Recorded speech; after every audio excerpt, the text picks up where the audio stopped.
চট্টগ্রাম ও পার্বত্য অঞ্চলের বন্যা পরিস্থিতিতে উদ্ধার ও ত্রাণ কার্যক্রম নিয়ে প্রধানমন্ত্রী তারেক রহমানের অসন্তোষ প্রকাশের পর নড়েচড়ে বসেছেন বিএনপির নেতাকর্মীরা। প্রধানমন্ত্রীর কার্যালয়ের বরাতে শনিবার ডেইলি স্টারের এক প্রতিবেদনে জানা যায়, চট্টগ্রাম ও পার্বত্য এলাকার উদ্ধার ও ত্রাণ কার্যক্রম পর্যালোচনা সভায় প্রধানমন্ত্রী জানতে পারেন বিভিন্ন পর্যায়ে সমন্বয়ের ঘাটতি, আগাম প্রস্তুতির অভাব এবং দুর্গম এলাকায় সময়মতো ত্রাণ ও উদ্ধার সহায়তা পৌঁছাতে বিলম্ব হয়েছে।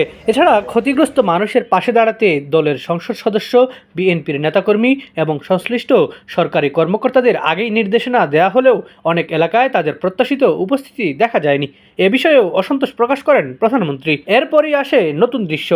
প্রধানমন্ত্রীর এই অসন্তোষ ও নির্দেশনার পর বিএনপি ও অঙ্গ সংগঠনের নেতাকর্মীরা মাঠে সক্রিয় হতে শুরু করেন।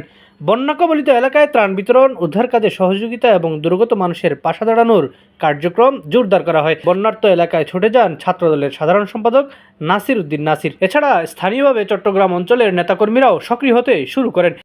এখন দেখার বিষয়, প্রধানমন্ত্রী এবং বিএনপি চেয়ারম্যান তারেক রহমানের এই নির্দেশনার পর মাঠ পর্যায়ে দলের নেতাকর্মীরা দুর্গত মানুষের কাছে কত দ্রুত প্রয়োজনীয় সহায়তা পৌঁছে দিতে পারেন।